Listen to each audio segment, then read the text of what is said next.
वनवास स्वीकारला म्हणून पूजन करतो.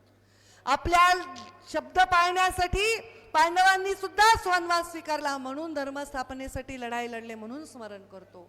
आपण आपल्या जीवनामध्ये जो संघर्ष करतो, जो देतो, जो त्याग करतो, त्याचं समर्पण लक्षात ठेवून त्याचा संघर्ष आपण त्याला मोठं रूप देत असतो. मुंडे साहेबांचंही तसंच आहे. एका साध्या घरी मी म्हणलं जन्म झाला, शेतकऱ्याच्या घरी जन्म झाला. काही खूप जमीन जायदाद फार मोठी परिस्थिती नव्हती. 14 किलोमीटर शाळेत यायचे चालत परळीला. गरिबीतून शिक्षण घेतलं. अशा पक्षात गेले त्यावेळी वाटलं नव्हतं की कुणाला त्या पक्षाचं कधी सरकार आहे. आज सगळ्या राज्यांमध्ये देशामध्ये सरकार आहे.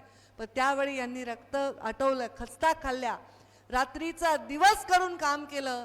अक्षरशः सतरंजा टाकण्यापासून हा पक्ष उभा केला. त्या कार्यकर्त्यांना समर्पित आहे 12 डिसेंबरची ही सेवा. त्या कार्यकर्त्यांनी गोपीनाथ मुंडे घडवला, त्या कार्यकर्त्यांनी गोपीनाथ गड उभा केला, त्या कार्यकर्त्यांना समर्पित आहे. आमचे मानूरकर मागच्या दसऱ्याला शिवशक्ती परिक्रमेवर एक त्यांच्या मित्रांनी मिरगे यांनी कल्पना करून एक कविता केली आणि त्यांनी आज मुंडे साहेबांच्या प्रति कविता केली. मला तर कळतच नाही की तुम्हाला कुठली विद्या प्राप्त आहे की तुम्ही माझ्या आत्म्यामध्ये प्रवेश करून हे शब्द माझे वेचता की काय. इतके सुंदर शब्द आहेत. मी एवढंच या निमित्ताने त्यामुळे हा शब्द मी तुमच्या सगळ्यांना ही शब्दाची एक आदरांजली वाहते. लक्ष लक्ष आशीर्वाद घेऊन तुमच्या प्रतिमेचे पूजन करते. आज जयंतीच्या दिवशी बाबा मी तुम्हाला विनम्र अभिवादन करते. भविष्यात काय होईल माहीत नाही, पण वाईट काहीच घडणार नाही. कसोटीच्या काळात निर्णय घेताना तुमची पंकजा कुठेच कमी पडणार नाही. परळीमध्ये येताना जातानाही मन सैरभैर होतं. परळीमध्ये येताना आणि जातानाही मन सैरभैर होतं. मुद्दाम गोपीनाथ गडावर येऊन आधी तुमचं दर्शन घेतं. बाबा कुठे आहात तुम्ही, स्वतःची काळजी घेत जा. वेळ काढून कधीतरी आपल्या पंकूकडे आशीर्वाद रूपाने येत जा. मुंडे साहेबांचे हे शब्द खरंच जणू काही मला असं वाटतं कधी कुठंतरी काहीतरी बाबांचा आशीर्वाद दर्शन काहीतरी मला मार्गदर्शन व्हावं. कारण कधी कधी मला मार्गदर्शन मिळतच नाही. काय करावं अशा परिस्थितीत, काय करावं अशा संकटात असा प्रश्न पडतो. तेव्हा या गोपीनाथ गडापाशी मी येते आणि मला मार्ग दिसतो. उपेक्षेचा संघर्षाचा एक एक प्रसंग या 5 वर्षात जगत गेले. प्रत्येक वेळी बाबा माझ्यात मी तुम्हालाच बघत गेले. का म्हणलं मी असं, का म्हणलात तुम्ही असं? कारण मी जेव्हा माझ्यात बाबांना बघते तेव्हा मी माझा सन्मान करते. जेव्हा मी माझ्या जीवनामधलं प्रत्येक पाऊल उचलते तेव्हा माझ्यात मी बाबांना बघते. म्हणून माझं पाऊल कधी चुकीचं पडू नये, समाजाला त्रास होईल असं पडू नये, लोकांच्या अडचणी होतील असं पडू नये, हा माझा प्रयत्न असतो. भरभरून जनतेची सेवा केली.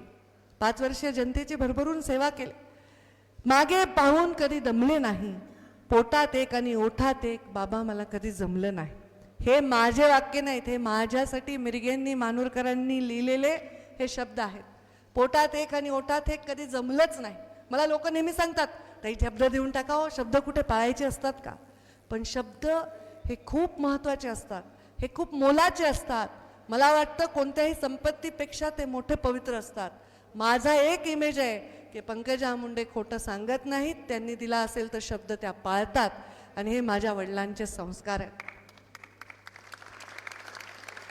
तुमच्या विना केलेल्या राजकारणात मी कुणाचा अनादर केला नाही.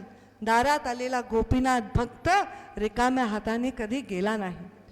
आणि सगळ्यांची ही भावना. बाबा आज तुमच्या जयंतीला एक एक प्रसंग आठवत आहे. आभाळ एवढं तुमचं कर्तृत्व पंकजा हृदयात साठवत आहे. स्टेजवरील माझं भाषण असो की दौरा मी एकटीने कधीच केला नाही. तुम्ही सोबत नाही असा एकही दिवस माझा गेला नाही. जणू तुम्ही ठरवलंच होतं की आता मला जायचं आहे, भोवतीच्या जगापासून वेगळं व्हायचं आहे.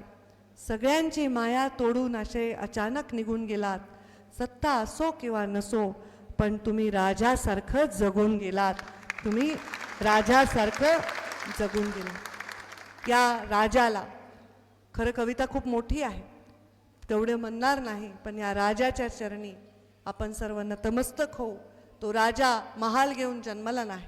तो राजा संपत्ती धनधान्य सेना घेऊन जन्मला नाही. तो गरीबा शेतकऱ्याच्या घरी जन्मला, त्याला तुम्ही राजा केलं. तो मनाने राजा होता, तो कर्माने राजा होता.